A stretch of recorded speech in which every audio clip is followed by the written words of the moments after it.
En tout cas, pas au moment de la convention. Prego. Oui.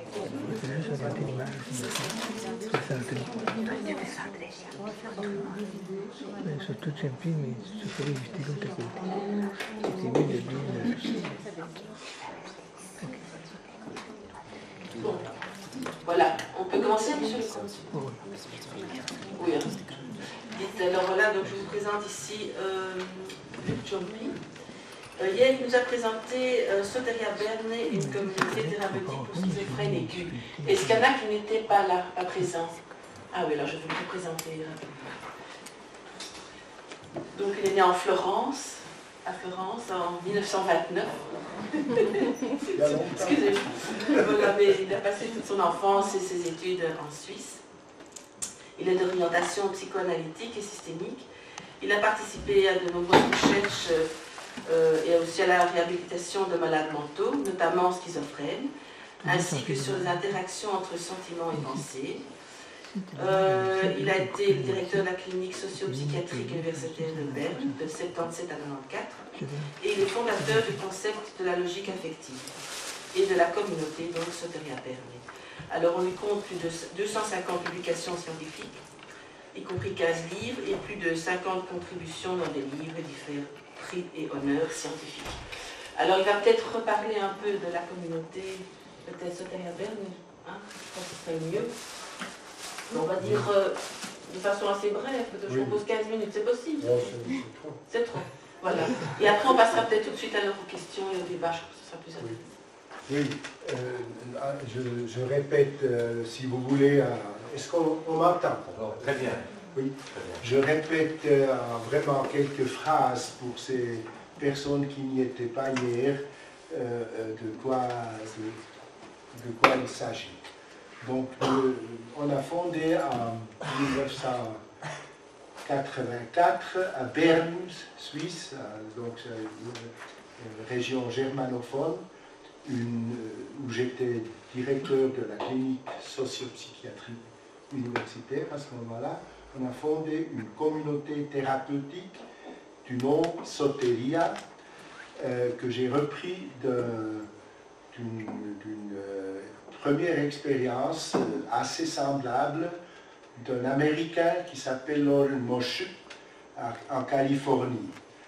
Loren Moshe, c'était on ne peut pas dire un disciple, mais il a pris l'idée de la communauté thérapeutique chez Ronald Lang à Londres, Kingsley Hall, où il a passé une année. Il était très impressionné de la façon que cette équipe là-bas à Londres vivait vraiment avec les patients et aussi par l'approche assez fondamentalement différente de tout ce qui est autrement connu.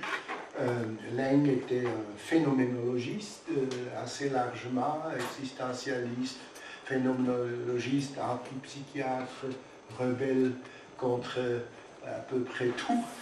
Je l'ai connu, comme bien sûr Moshe aussi. Et Moshe a créé cette communauté où il a donné le nom de Soteria, nom grec veut dire quelque chose comme sécurité, préservation, enfin ça a beaucoup de significations si on regarde dans le dictionnaire. Si j'avais su toutes les significations, je ne l'aurais pas repris, le nom, parce que ça veut aussi dire sauveur et quelque chose dans ce genre, et donc avec une forte connotation religieuse. Ce n'était pas notre intention de nous poser en apôtre, mais j'ai repris le nom parce que, en hommage à cette communauté à laquelle je m'étais inspiré, tout en la modifiant quand même. Moshe était un farouche adversaire des neuroleptiques, ce que je ne suis pas. Moi, je ne les aime pas, les neuroleptiques, et je pense qu'il faut trouver des chemins d'en utiliser aussi peu que possible, mais c'est vrai, ils ont des avantages et ils ont des défauts. Enfin bref, nous avons trouvé avec le temps des chemins intermédiaires entre zéro, on a commencé avec zéro médication au début, dans les années 80. On a vu que ça prolongeait quand même, je pense, inutilement parfois la durée des symptômes aigus. Et il y a quand même des recherches, et même le common sense nous dit plus ça dure, plus ça risque de durer. Donc, penser qu'il ne fallait pas vraiment prolonger au-delà de 2-3 semaines des psychoses aiguës, si on pouvait au moins les diminuer avec les médicaments. Ça, c'est une autre question. J'ai repris de Lon Moshe toute une ambiance, tout un esprit de vivre, d'être avec le patient à même hauteur, en quelque sorte, dans une structure largement déshiérarchisée. On était dans les années post-68, évidemment, et tout en y apportant un certain nombre de choses, de modifications. Chez nous, il y a quand même plus de structure, il y a la question des médicaments. Moi, je voulais travailler exclusivement avec des non-professionnels, ce qui n'était pas parce qu'ils disaient que les professionnels, ils ont des vues trop étroites. Moi, je connaissais quelques professionnels, infirmiers, autres personnes, peu importe, qui étaient des gens merveilleux pour être avec des psychotiques, et j'ai fait fi de toutes les règles, j'ai pris les personnes qui me semblaient utiles de prendre, mais ce qu'on a fait, on a quand même pris aussi des non-professionnels durant toutes ces 30 ans que l'expérience dure maintenant. On a discuté et rediscuté tous les principes, la structure, la façon de faire, et on est en tout cas toujours revenu à prendre aussi moitié à peu près de non-professionnels, parce qu'ils apportent beaucoup. Ils apportent une vue de l'extérieur, ils apportent justement, ils ne connaissent pas la psychiatrie au début au moins, mais ils ont souvent vécu dans la vie, contrairement à un certain nombre de gens qui ont toujours été dans le cocon, on peut dire, des psys. Bon, je vois que je risque de m'allonger, je voulais dire quelques phrases seulement à l'égard de ceux qui n'y étaient pas. Cette communauté dure depuis 30 ans. Hier, j'ai présenté 8 principes de comment faire, qui dirigent un peu, qui donnent des lignes de conduite, un lieu tout petit, ouvert, aussi normal que possible, des gens très choisis, sélectionnés selon leur motivation profonde et leur capacité empathique d'être avec des psychotiques. Être, c'est très très très important, être, pas faire telle et telle thérapie avec les psychotiques, mais être avec, ça suffit. Dans la phase aiguë, dans la phase hyper aiguë, hein, c'est pas des schizos à de long terme, c'est des schizos souvent au début, et vous savez tous combien ça peut être dramatique ou difficile parfois, mais il y a des façons d'être avec, et puis il y a des questions de aussi peu de médicaments que possible, aucune contrainte, seulement d'une façon consensuelle, avec le but de l'automédication contrôlée du patient. Il y a des questions d'expectation, il y a des questions de posture, je ne veux pas vraiment tout répéter ce que j'ai dit hier. On fait ça depuis 30 ans, c'est une expérience passionnante, je dirais, extrêmement enrichissante et aussi utile. C'est ce qui est la première des questions. Donc on a fait des recherches comparatives, Moshe d'ailleurs aussi, et d'autres ont aussi fait des recherches, et ça montre que l'efficacité est sur 2 ans. On a des catamnèses de 2 ans. De longues catamnèses sont en cours d'être faites, mais on n'en dispose pas. Point de vue recherche, des catamnèses de 2 ans, résultats sont égaux. Malheureusement, nous voulions évidemment être significativement meilleurs, nous ne le sommes pas, égaux, avec cependant beaucoup moins de médicaments, à peu près un quart, la moitié des médicaments selon la façon de compter, beaucoup moins, et surtout, et c'est ça qui compte énormément, disons, sur le plan du vécu, aussi bien pour les familles, avec qui d'ailleurs on collabore étroitement dès le début, que pour les patients eux-mêmes. Le vécu de cette douloureuse expérience psychotique, il est en général infiniment moins traumatique et il est beaucoup mieux intégré aussi dans une espèce aussi de recherche de sens dans le vécu biographique. On trouve souvent ça, on peut considérer la psychose comme une espèce de crise de recherche où j'en suis, de recherche de crise d'évolution, et dans les meilleurs des cas, on peut l'utiliser pour du progrès, véritablement. Voilà, c'est à peu près ce que je crois utile de répéter. Je ne sais pas s'il y avait à faire. Évidemment, je peux parler des heures et des heures, hein, mais je pense qu'il vaut mieux. Ça vous donne à ceux qui n'y étaient pas hier un tout petit peu le cadre, et puis je suis sûr qu'à travers le dialogue, que j'espère qu'il va s'instaurer maintenant, on arrive à préciser encore pas mal de choses. Avec Madame Grenal, on a dit qu'on voulait peut-être procéder de la façon suivante. On peut voir ce qui vous intéresse, ce sur quoi vous aimeriez qu'on approfondisse, qu'on discute. Donc nous vous prions de nous donner vos thèmes. Dites-moi, j'aimerais qu'on approfondisse ceci, cela. On va écrire ça sur le flipchart ici, et puis on va prendre l'un après l'autre, les regrouper si c'est utile, etc. Voilà, vous avez la parole. Oui.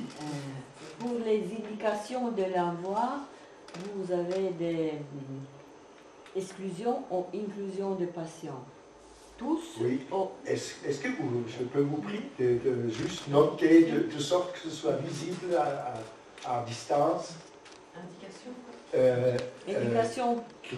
Choix des patients. Inclusion, exclusion. Choix des patients, c'est ça. Sélection des patients. Plus grand. Double, personne ne peut dire ça au fond. Je ne suis pas le meilleur choix. Allez, je vais le faire. Alors, encore. Oui. La sélection de l'équipe de travail, les critères de sélection de l'équipe de travail. Encore une fois, je n'ai pas compris. Je disais, la sélection, quels sont les critères de l'équipe de travail? Les personnes que vous recrutez pour travailler à Sartorias. Oh oui, c'est bon.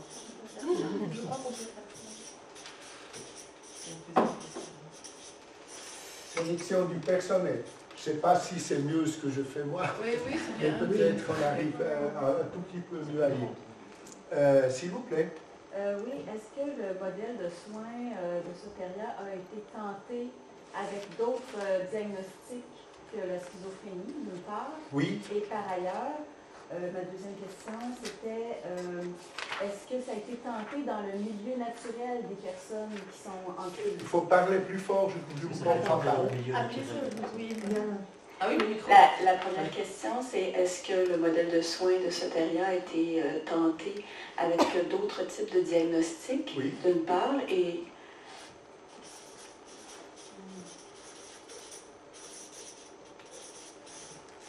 d'accord. Et en deuxième lieu, est-ce que le modèle a été tenté dans le milieu naturel des personnes en crise, c'est-à-dire est-ce qu'il y a eu des tentatives d'intervention à domicile? Oui.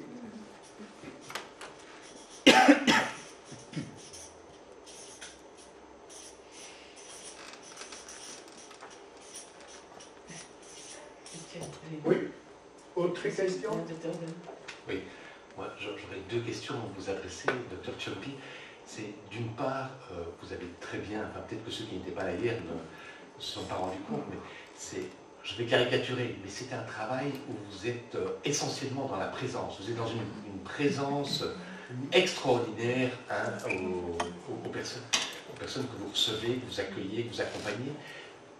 Je ne sais pas si c'est une bonne question, enfin, mais je ne sais pas si on peut répondre, peu importe, je vous laisse vous débrouiller avec ça.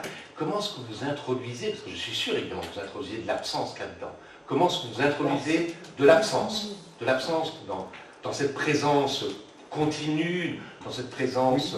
Comment intégrer l'absence? Oui, c'est ça. Ouais. Ça, c'est la première question. Et la seconde question, c'est une question plus sur le réseau Soteria. Hein, parce que vous nous parlez de Soteria Berne, mais on sait bien qu'il y a énormément de maisons Soteria en Suisse, en Allemagne. Est-ce que vous pouvez nous dire un petit mot sur de ce réseau-là? Merci. D'accord. Moi, j'avais envie de savoir de quels moyens vous avez besoin pour pouvoir fonctionner, pour pouvoir accompagner les personnes. Financièrement? Oui, je vois que c'est l'État et les caisses maladies, mais oui. ça veut dire combien? Ça veut dire quoi concrètement? Oui. Et même encore plus concrètement, comment la maison a-t-elle pu être acquise? Oui. Financier, etc. Hein? Moyen. D'accord. Autre question, s'il vous plaît? Moi, j'aimerais savoir, après l'hospitalisation à Soteria, qu'est-ce qui arrive avec ces patients-là, oui. Les suivis? Post-cure. On peut continuer, mais on peut aussi déjà prendre ça. Autre question qui s'insère là? Autour des familles, comment est-ce que vous travaillez avec les familles? Oui.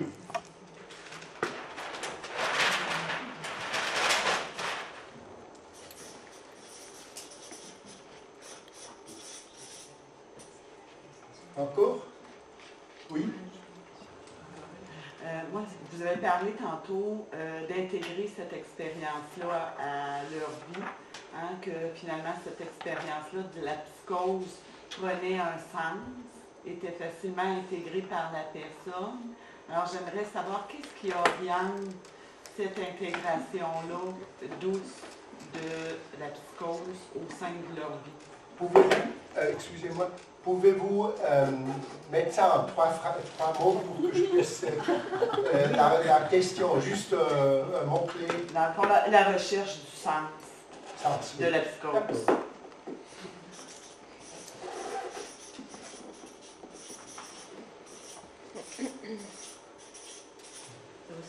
Encore? La question de l'agressivité. Le travail sur l'agressivité.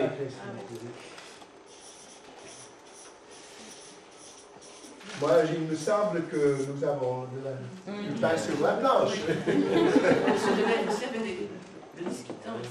Oui. Oui. Quand j'avais une question, le travail avec les familles peut être un exemple, par rapport au caractère systématique, justement, du travail avec les familles ou des autres points de votre programme. Systématique ou systémique? Systématique. Systématique. Comment est-ce que, par rapport au fait de travailler systématiquement avec les familles, qu'est-ce qui vous peut, sur quelle base que vous postulez que travailler avec les familles est bon a priori? Et donc, de manière plus générale, comment est-ce que vous envisagez la singularité de chaque sujet, de chaque parcours, avec un programme systématique? Je m'excuse, je vous ai un peu... peut-être que vous aimeriez d'abord, parce que vous avez préparé toute une discussion. Non, mais c'est très bien. Vous voulez la placer maintenant ou vous voulez la placer un peu plus tard? Non, on peut commencer par la question. Continuons sur l'avancée, là, c'est très bien. Bon, on continue. Alors écoutez, juste jeter un coup d'œil pour voir comment on peut entamer tout ça. Choix des patients, sélection du personnel, autre diagnostic, intervention. Ceci concerne, je fais déjà un peu une séparation entre ce qui concerne en quelque sorte l'organisation, les infrastructures, etc., puis le travail thérapeute plus même. Donc, intervention à domicile, ça c'est quelque chose qu'il faut un peu pour le moment mettre les absents. C'est important, les réseaux, moyens financiers, posture, peut-être le plus simple c'est d'aller l'un après l'autre finalement.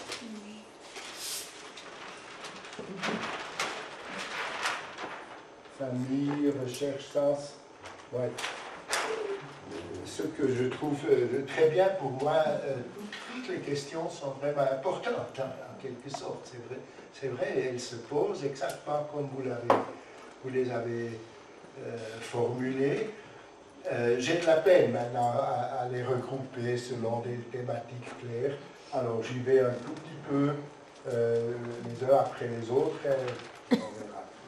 Donc en ce qui concerne le choix des patients, le choix au début, moi je tenais dès le début, comme j'étais prof universitaire, je ne voulais pas seulement faire quelque chose d'intéressant, je voulais l'évaluer. Je voulais savoir est-ce que c'est utile ou pas, selon j'étais un chercheur, j'ai fait pas mal de recherches psychiatriques et donc j'étais un tout petit peu, imprégné par cet esprit qu'il ne faut pas seulement dire quelque chose, il faut aussi essayer de l'étayer, soit de le prouver ou de le falsifier. Parce que la recherche, c'est ça. C'est-à-dire, non, malheureusement, ce n'est pas l'hypothèse qu'on a fait, n'était pas la juste. Et parce que c'était un projet de recherche d'emblée, au début, on tenait absolument à ne pas avoir un choix de patients. Donc, aussi peu de facteurs sélectifs que possible dans un but de recherche, pour avoir un échantillon au hasard, si on veut. Maintenant, dans les circonstances qu'on a travaillées, ce principe, c'est un beau principe, si on peut jeter des dés, puis prendre dans un sac des numéros, et c'est un choix au hasard. La vie ne se passe pas tout à fait comme ça, mais nous avons essayé de nous y approcher. Dans le sens qu'il y a 8 places, au début nous avions 8 places, et chaque fois quand on avait une place de libre, on prenait le premier venu. Le premier venu des services d'admission où les gens arrivaient à la porte d'entrée. Ceci justement dans le souci de constituer un échantillon pas sélectionné. Et cette phase de recherche a duré 5 ans à peu près. Et d'ailleurs, puisque j'y suis, je vais encore juste ajouter les recherches comparatives qu'on a fait. On a comparé nos patients à 4 autres groupes choisis dans 4 endroits, 3 en Suisse, 2 dans des hôpitaux très traditionnels, 1 dans une espèce de station de crise, et 1 dans un hôpital très traditionnel en Allemagne. Et on a utilisé la méthode des matched pairs. C'est ce qui veut dire on a essayé de trouver dans le pool des 80 patients qu'on avait de ces divisions, de ces lieux de comparaison, des patients qui étaient aussi proches que possible des nôtres, évidemment âge, sexe, formation scolaire et psychopathologie. Il y a encore un 5e critère qui m'échappe en ce moment. Donc, on a essayé de constituer des... C'est pas aussi bon sur le point de méthodologie de recherche que de prendre de grands échantillons au hasard. Mais enfin, on ne pouvait pas faire ça autrement. Mais ça, c'est pour le choix des patients au début. Donc, au hasard, si possible. Ceci dans un grand souci pour qu'on ne puisse pas nous dire, justement, vous ne prenez que ceux qui vont bien, et vous ne prenez que les cas légers, et puis vous ne prenez pas les cas agressifs, etc. On a essayé de tout prendre.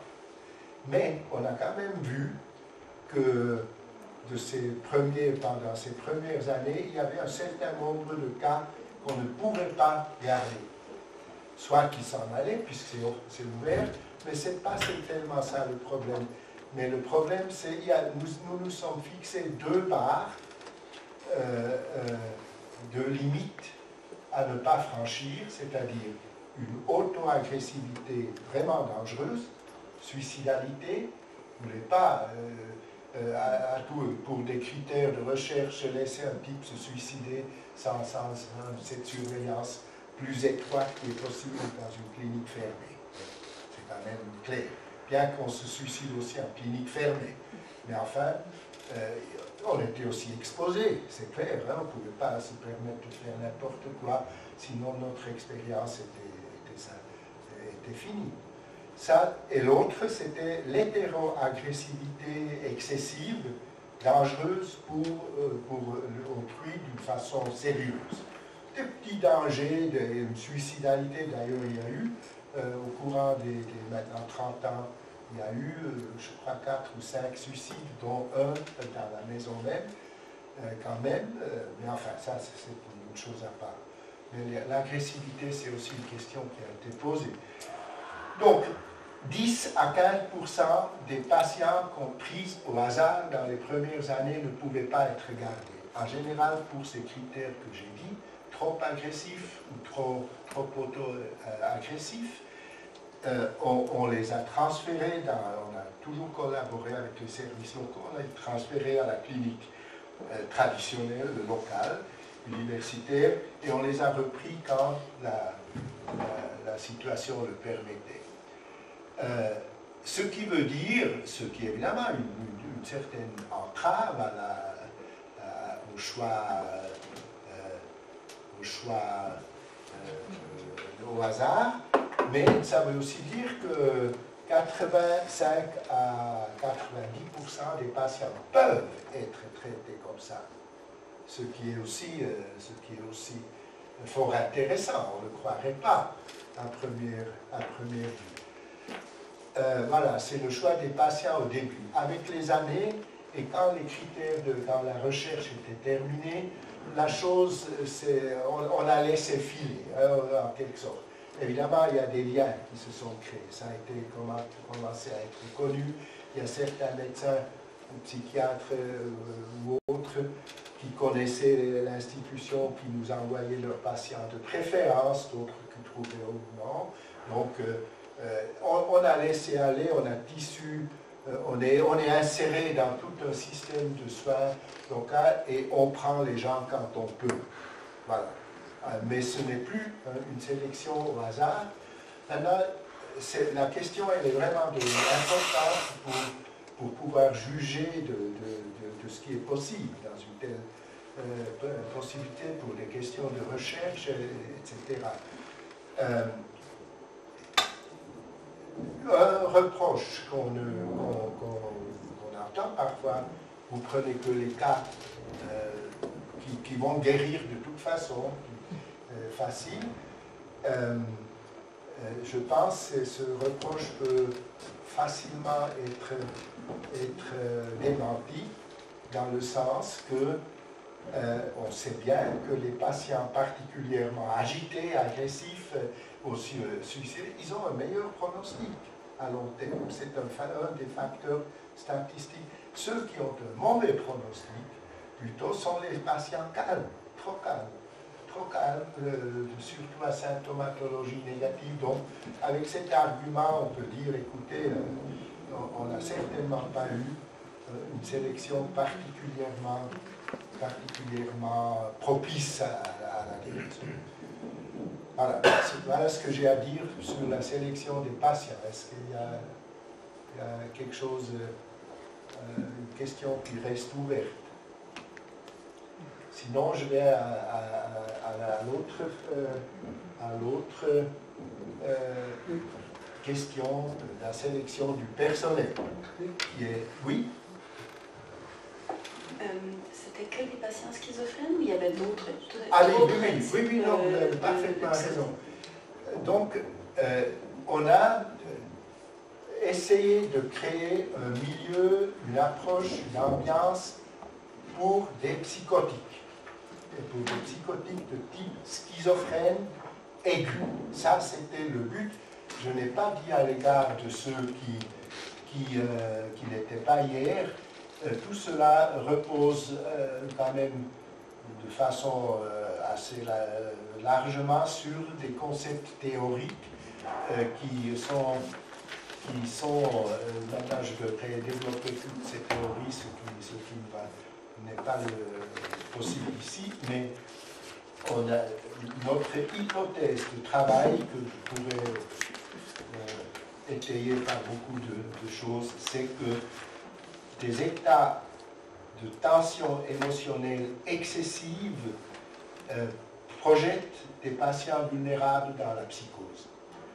Notamment les recherches sur les expressed emotions, peut-être, qui sont bien connues, qui prouvent cela, que au début, quand la psychose éclate, c'est en quelque sorte, les gens sont inondés, sont surchargés de tensions émotionnelles qui ne se peuvent plus gérer. La psychose apparaît comme une espèce d'échappatoire, de solution.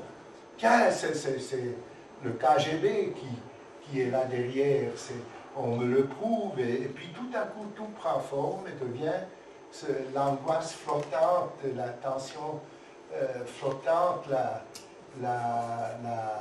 l'insécurité profonde fait place, en tout cas dans le cas des psychoses délirantes, souvent à des certitudes qui sont plus faciles à supporter que... Bon, ça c'est la théorie. Donc on voulait créer un milieu qui réponde à ce besoin, c'est-à-dire un milieu aussi relaxant, aussi accueillant, aussi sécurisant que possible, faire tout ce qui diminue la tension émotionnelle, pas de façon un exercice détentoire, ce genre de choses, mais de façon profonde, durable si possible. Il y a des facteurs évidemment qui créent ces tensions, souvent familiales, souvent personnelles, biographiques, etc. Il faut donc éventuellement les aborder pour des temps d'attention, mais c'est aussi un sujet fort intéressant parce que ce n'était pas le premier but. Le premier but, c'est de diminuer la tension. Et ce milieu-là, pour répondre à votre question, est particulièrement bien pour des schizophrènes aigus, mais ce n'est pas très bien pour des dépressifs, par exemple. Et on a essayé de prendre d'autres, des maniaques, c'est très très difficile. Tout le monde sait, un seul maniaque dans une division qui est vraiment dans une phase de manie profonde, déjà ouvert, il fout tout en l'air, c'est un peu ça. Donc on a fait quelques essais, des hystériques, des borderline, on a essayé pas mal de choses. Ça fait du bien aussi à des schizophrènes, ça fait aussi du bien à des borderline.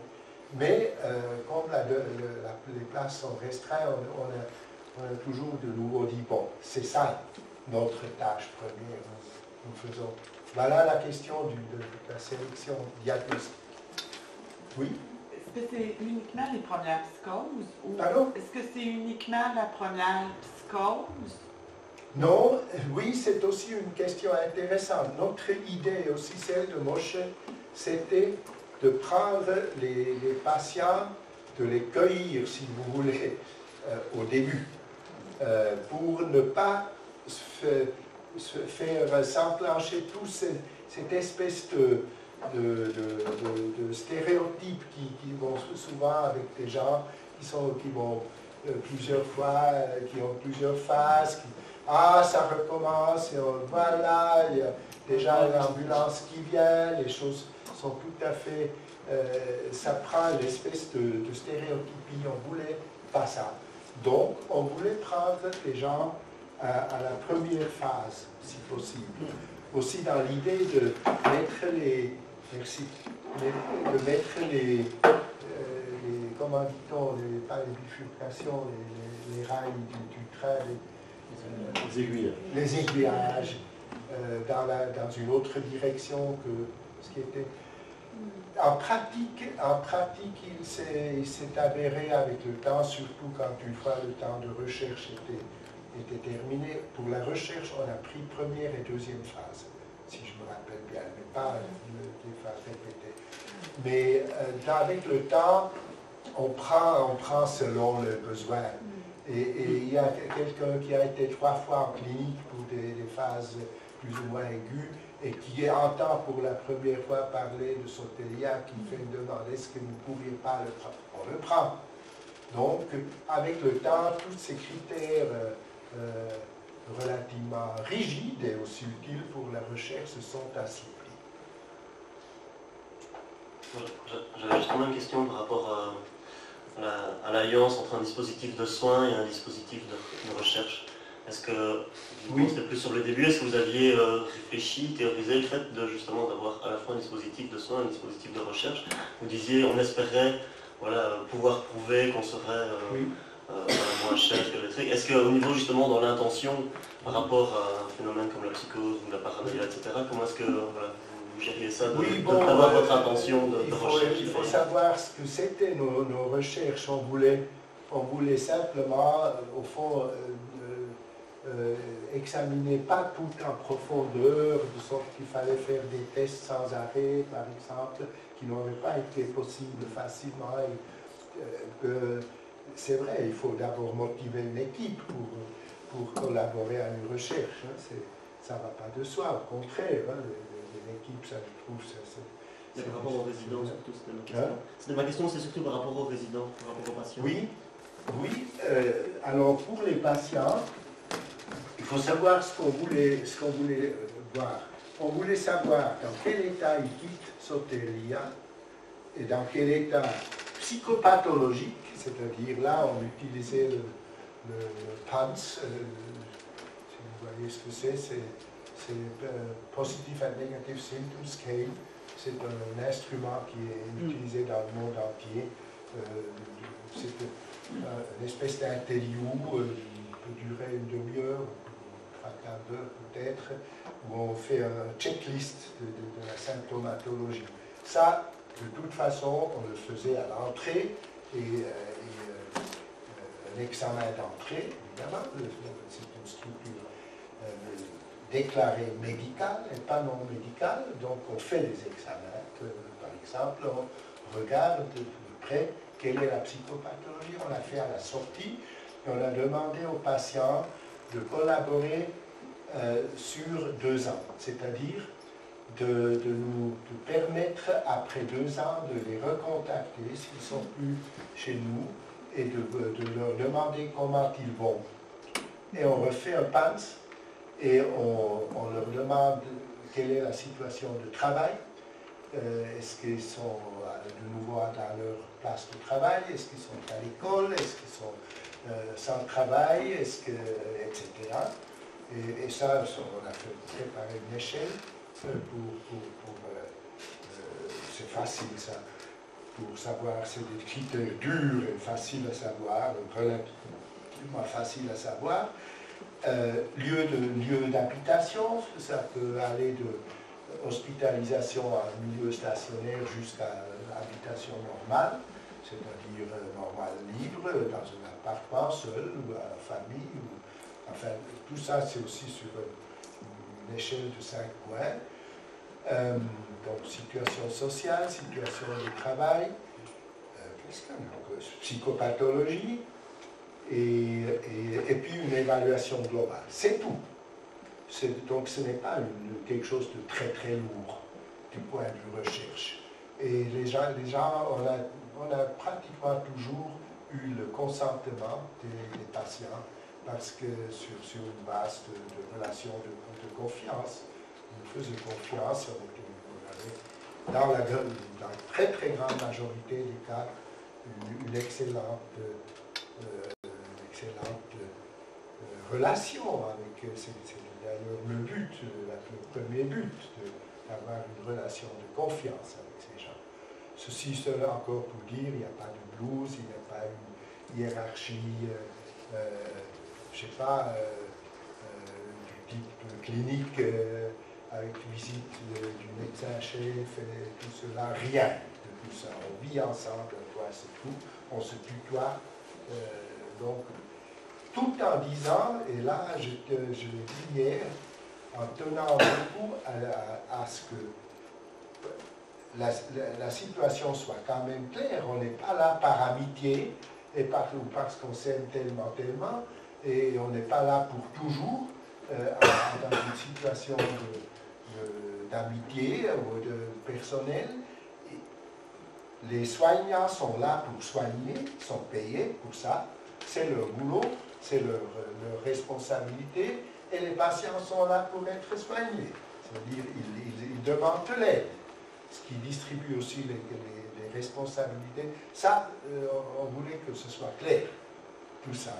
Et ça n'a pas fait de difficulté, mais c'est utile dans certaines questions. Quand un soignant le dit, par exemple, il peut le dire, je ne prends pas la responsabilité de te laisser sortir aujourd'hui. Il ne faut pas l'enfermer. Mais on dit non, tu ne peux pas. Ou si tu vas contre ma volonté explicite, c'est moi qui ai la responsabilité. Donc c'est un peu ce genre de relation. Maintenant, je me suis un peu perdu. Quelle était la question? C'était le rapport entre dispositif de recherche et dispositif de soins. Si vous n'aviez jamais eu l'impression que la présence d'un dispositif de recherche nuisait au dispositif de soins? Non, pas de façon majeure, puisque ce n'était pas un grand dispositif. Encore qu'il faut dire, on n'a pas utilisé dans la recherche comme je l'aurais voulu, mais on a fait quand même quelque chose de tout à fait intéressant. On a relevé, on a demandé au personnel de tous les jours, pour chaque patient, de noter son degré de psychoticité, si vous voulez. Et ça a donné des résultats, c'est pas inclus dans les recherches qu'on a publiées, mais des résultats fort intéressants, parce que il y a certains patients, on avait fait une échelle, on a validé, etc., état psychotique maximum avec des personnalisations de voix, etc., rien, ou bien des symptômes négatifs. Et on a vu que, et ça c'était une charge pour le personnel, ça il a fallu le faire accepter, parce qu'ils ont beaucoup à faire. Est-ce que c'était une charge pour les patients? C'est plus ça ma question. Les patients n'étaient pas impliqués. Ils étaient notés, donc ils sont impliqués. Ah oui, d'accord. Ah oui, alors si vous voulez, sur un plan éthique, on leur a dit, c'est un projet de recherche universitaire, si vous venez, on admet, enfin c'est implicite que vous êtes d'accord d'être objectivé, enfin, regardez. Ils étaient au courant. Oui, mais vous avez raison de poser lui c'est au courant, la famille était au courant. Au contraire, ils étaient plutôt fiers, mais en quelque sorte, parce qu'on voulait vraiment savoir ce qu'on faisait. Mais ils ne se sentaient pas en cobaye. Mais vous avez quand même très raison de poser cette question. Ça fait maintenant 30 ans qu'on a commencé ça, et dans les années 80, cette question ne se posait pas. Il n'y avait pas la commission d'éthique, il n'y avait pas... Maintenant, pour refaire la même recherche, les longues catamnèses, nous venons de passer des mois et des mois et des mois de faire de formuler la demande à la commission d'éthique sur une vingtaine de points, c'est pire que toute la recherche, c'est de faire ça. Bon, c'est peut-être motivé, peut-être juste, mais enfin, là, il n'y avait pas de problème, on le faisait. C'est tout. Il faut peut-être que je condense un peu, sinon les choses deviennent un peu trop détaillées. La question des interventions au domicile? Non, je voulais encore les autres diagnostics, on peut les vivre. Mais la sélection du personnel, c'est aussi très important. Je dirais même la sélection du personnel, c'est le A et le O, si vous avez les bonnes personnes soignants, parce qu'ils vivent avec, ils sont aussi la nuit, Par exemple, on a toujours deux personnes présentes, mais la nuit, parfois, ça bouge. Hein, ça peut donner des situations, je ne dirais pas critiques et pas forcément dramatiques, mais quand même difficiles à gérer pour des gens qui... C'est une chose qui n'est pas habituelle. Hein, cette façon, on appelle le médecin qui dit « vous faites une piqûre ». Ce n'est pas du tout le genre de choses qu'on faisait. Donc, le choix du personnel est crucial. Heureusement, Moshe, il avait écrit un petit article là-dessus. Il a écrit un article, comment lui, il a choisi les gens, et on a repris largement, tout en les développant, sa façon de faire. Il fait une interview avec nous faisons une interview, évidemment, comme toujours, quand on engage quelqu'un, on veut dire, mais surtout on demande pourquoi tu veux faire ce travail. Quelle est ta motivation? Quelle est ta motivation profonde? Et on tombe avec quelques questions un tout petit peu, oui, il faut un certain savoir-faire, mais c'est pas sorcier. Dans 10 minutes, un quart d'heure, on comprend que si la motivation est profonde et juste, ou c'est juste, oh, ben c'est fort intéressant, votre truc, et puis je suis enthousiasmé, et puis c'est nouveau, et puis voilà, c'est tout. Sur cette page-là, on n'engage personne. Mais très souvent, les gens disent, oui, c'est psychose. Moi, j'ai eu quelqu'un dans la famille, c'est fréquent. J'ai eu un ami qui a eu ça, et puis il y a d'autres qui ont des intérêts peut-être plutôt qu'on pourrait appeler philosophiques ou anthropologie. Bref, qui ont de vrais intérêts, d'une part. D'autre part, on les dit, viens travailler chez nous pendant une journée, et puis on voit, on va quand même assez vite